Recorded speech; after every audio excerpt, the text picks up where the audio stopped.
Hello dear student, এবার শেখো Bangla YouTube চ্যানেলে প্রত্যেককে স্বাগত। আমি রাজু স্যার তোমাদের জন্য একটি ভীষণ ভীষণ গুরুত্বপূর্ণ ক্লাস নিয়ে এসেছি। আর কয়েকটা দিন পরেই আমাদের বিহার স্টেটের পেপার 1-এর পরীক্ষা, তাই অনেকের শেষ মুহূর্তের প্রস্তুতিও প্রায় শেষের দিকে।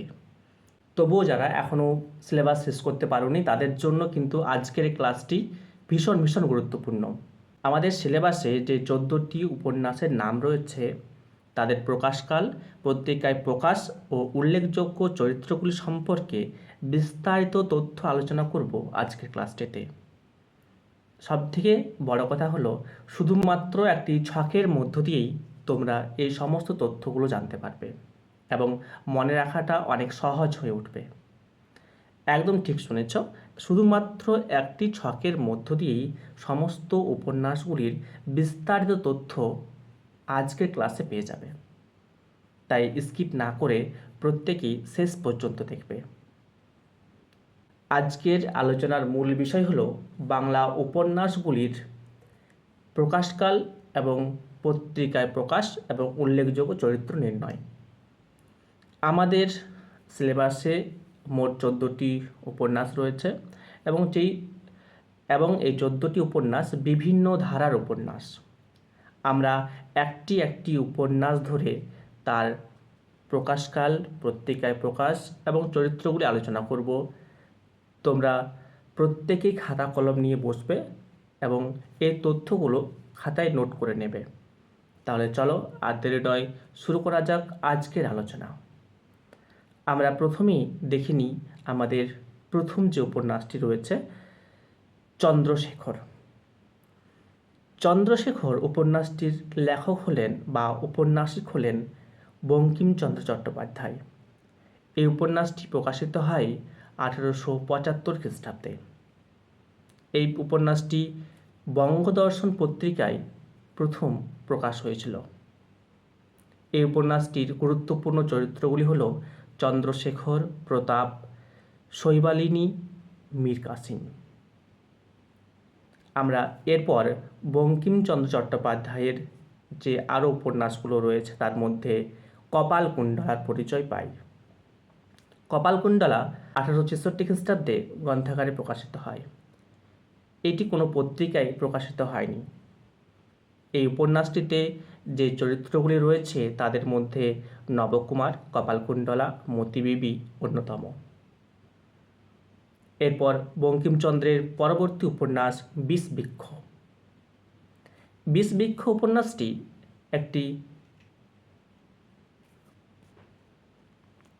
একটি মনস্তত্ত্বমূলক উপন্যাস।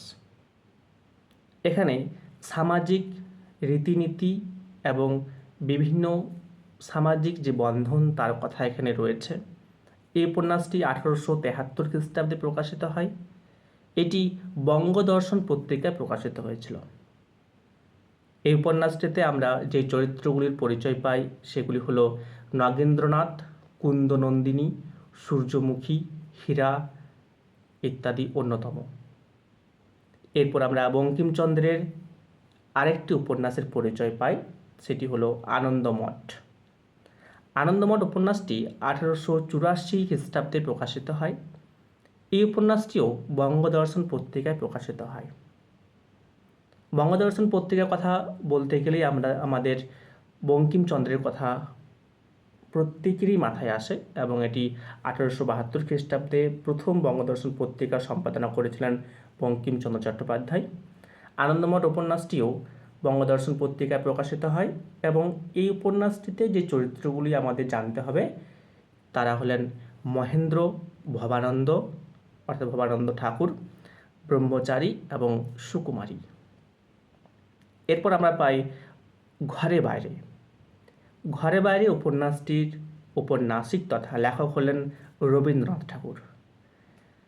রবীন্দ্রনাথ ঠাকুর এই উপন্যাসটি লিখেছেন নিজের শৈশব জীবনের কথা, স্মৃতির কথা তুলে ধরে। এই ঘরে বাইরে উপন্যাসটি প্রকাশিত হয় 1916 খ্রিস্টাব্দে। এটি সবুজ পত্রিকায় প্রকাশিত হয়েছিল। এই উপন্যাসটিতে যে চরিত্রগুলি আমরা দেখতে পাই তাদের মধ্যে বিমলা, সন্দীপ, নিখিলেশ চন্দ্রনাথ অন্যতম। এরপর আমরা রবীন্দ্রনাথের চোখের বালি উপন্যাসের পরিচয় পাই। রবীন্দ্রনাথের চোখের বালি একটি মনস্তত্ত্বমূলক উপন্যাস। এই উপন্যাসটি 1903 খ্রিস্টাব্দে গ্রন্থাকারে প্রকাশিত হয় এবং এই উপন্যাসটি নবপর্যায় বঙ্গদর্শনে প্রকাশিত হয়েছিল। এখানে আমাদের নবপর্যায় বঙ্গদর্শন পত্রিকা সম্পর্কে একটা ছোট তথ্য মনে রাখা দরকার। নবপর্যায় বঙ্গদর্শন পত্রিকার সম্পাদক ছিলেন স্বয়ং রবীন্দ্রনাথ ঠাকুর, অর্থাৎ রবীন্দ্রনাথ ঠাকুরের সম্পাদনায় নবপর্যায় বঙ্গদর্শন পত্রিকা সম্পাদনা হতো বা প্রকাশিত হতো। এই উপন্যাসটিতে যে চরিত্রগুলো আমাদের নজরে পড়ে সেগুলি হলো মহেন্দ্র, বিনোদিনী, আশা, বিহারী, রাজলক্ষ্মী ইত্যাদি অন্যতম। আমরা এরপর রবীন্দ্রনাথের আরেকটি যে উপন্যাস রয়েছে বউ ঠাকুরানীর হাট তার পরিচয় পাই। বউ ঠাকুরানীর হাট এই উপন্যাসটি 1883 খ্রিস্টাব্দে প্রকাশিত হয়। এটি ভারতী পত্রিকায় প্রকাশিত হয়েছে। এই উপন্যাসে যে চরিত্রগুলি আমরা দেখেছি সেগুলি হলো প্রতাপাদিত্য, বিভা, বসন্ত রায় ইত্যাদি অন্যতম। এরপর আমরা পাই বিভূতিভূষণ বন্দ্যোপাধ্যায়ের আরণ্যক। আরণ্যক বিভূতিভূষণের প্রকৃতি প্রেমের এক অনবদ্য উপন্যাস। আরণ্যক হল মানুষ ও প্রকৃতির এক ঐক্যতান, যেখানে মানুষের সাথে প্রকৃতির এক অসম্ভব মেলবন্ধন রয়েছে, তথা বিভূতিভূষণ মেলবন্ধনকে ফুটিয়ে তুলেছেন আরণ্যক উপন্যাসের মধ্য দিয়ে। আরণ্যক উপন্যাসটি 1939 খ্রিস্টাব্দে প্রকাশিত হয়। এটি প্রবাসী পত্রিকায় প্রকাশিত হয়েছিল। এই উপন্যাসে কিন্তু অনেক চরিত্র রয়েছে। তাদের মধ্যে যে চরিত্রগুলি আমাদের নজর কেড়েছে তাদের মধ্যে হলো সত্যচরণ, যুগলপ্রসাদ, মঞ্চি, দবরুপান্না, রাজু পাড়ে ইত্যাদি অন্যতম। এরপর আমরা শরৎচন্দ্রের দত্তা উপন্যাসের পরিচয় পাই। দত্তা শরৎচন্দ্র চট্টোপাধ্যায়ের একটি অন্যতম উপন্যাস। এই উপন্যাসটি 1918 খ্রিস্টাব্দে প্রকাশিত হয়। এই উপন্যাসটি ভারতবর্ষ পত্রিকায় প্রকাশিত হয়েছে এবং এই উপন্যাসটি পাঠ করলে যে চরিত্রগুলি আমাদের মনে আসে তারা হলেন বিজয়া, বনমালী, রাসবিহারী, নরেন ইত্যাদি চরিত্রগুলি। এরপর শরৎচন্দ্র চট্টোপাধ্যায়ের অপর একটি উপন্যাস চরিত্রহীন। চরিত্রহীন উপন্যাসটি শরৎচন্দ্রের একটি সমাজ সমস্যামূলক উপন্যাস। এই উপন্যাসটি 1917 খ্রিস্টাব্দে গ্রন্থাকারে প্রকাশিত হয়। তৎকালীন মাসিক যমুনা পত্রিকায় এই উপন্যাসটি প্রকাশিত হয়েছে। এই উপন্যাসটিতে রয়েছে সতীশ, সাবিত্রী, দিবাকর, উপেন্দ্র, সুরবালা প্রভৃতি চরিত্রগণ। এরপর আমরা শরৎচন্দ্র চট্টোপাধ্যায়ের যে স্মৃতিচারণামূলক উপন্যাস তথা শ্রীকান্ত উপন্যাসের পরিচয় পাই। শ্রীকান্ত উপন্যাসটি শরৎচন্দ্রের একটি অন্যতম কালজয়ী উপন্যাস। এই উপন্যাসটি 1917 খ্রিস্টাব্দে প্রকাশিত হয় এবং তৎকালীন মাসিক ভারতবর্ষ পত্রিকায় এই উপন্যাসটি প্রকাশিত হয়েছে। শ্রীকান্ত উপন্যাসটি আমাদের প্রায় প্রত্যেকেরই পড়া হয়ে গেছে, তাই এই উপন্যাসে যে চরিত্রগুলো আমাদের প্রত্যেকেরই হৃদয়ে একটি বিশেষ দাগ কেটেছে তারা হলেন শ্রীকান্ত, রাজলক্ষ্মী, ইন্দ্রনাথ। এরপর আমরা পাই বড় দিদি। বড় দিদি শরৎচন্দ্র চট্টোপাধ্যায়ের একটি অন্যতম উপন্যাস। এটি 1913 খ্রিস্টাব্দে প্রকাশিত হয়। এটি তৎকালীন ভারতী পত্রিকায় প্রকাশিত হয়েছিল এবং এই উপন্যাসটিতে আমরা দেখি সুরেন্দ্রনাথ, মাধবী ও প্রমীলার কথা। আমরা শরৎচন্দ্র চট্টোপাধ্যায়ের 4টি উপন্যাসের পরিচয় পেলাম। এরপর আমরা দেখে নিই তারাশঙ্কর বন্দ্যোপাধ্যায়ের গণদেবতা উপন্যাসের বিস্তারিত পরিচয়। গণদেবতা তারাশঙ্কর বন্দ্যোপাধ্যায়ের 1942 খ্রিস্টাব্দে প্রকাশিত একটি উপন্যাস তথা 1942 সালে এটি গ্রন্থাকারে প্রকাশিত হয়।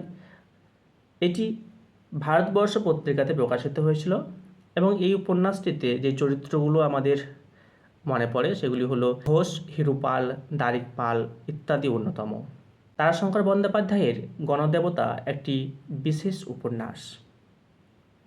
এই উপন্যাসটি আমাদের প্রত্যেকেরই একবার হলেও পাঠ করা উচিত, কারণ এই উপন্যাসটিতে আমাদের অনেক কিছু জানার বিষয় রয়েছে। এরপর আমাদের সিলেবাসের শেষ যে উপন্যাসটি রয়েছে সেটি হলো শরদিন্দু বন্দ্যোপাধ্যায়ের তুমি সন্ধ্যার মেঘ।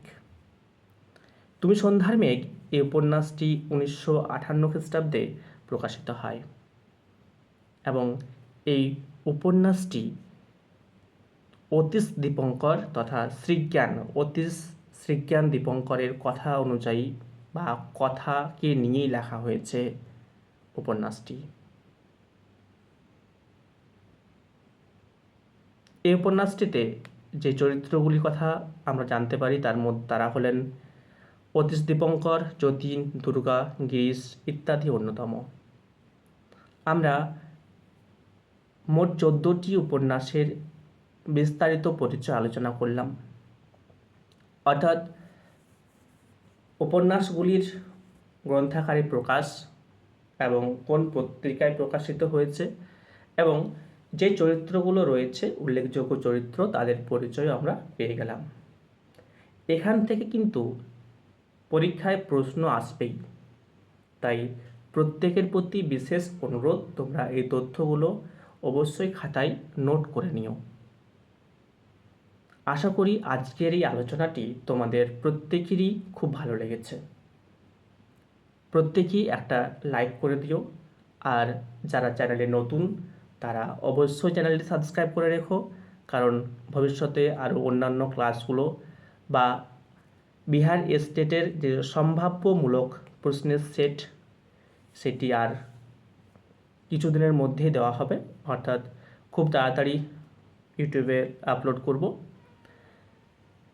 তাই প্রত্যেকেই চ্যানেলটি নিয়মিত ফলো করো, পাশে থেকো, ভালো থেকো, নিজের লক্ষ্যের দিকে এগিয়ে চলো। প্রত্যেককেই অনেক অনেক ধন্যবাদ।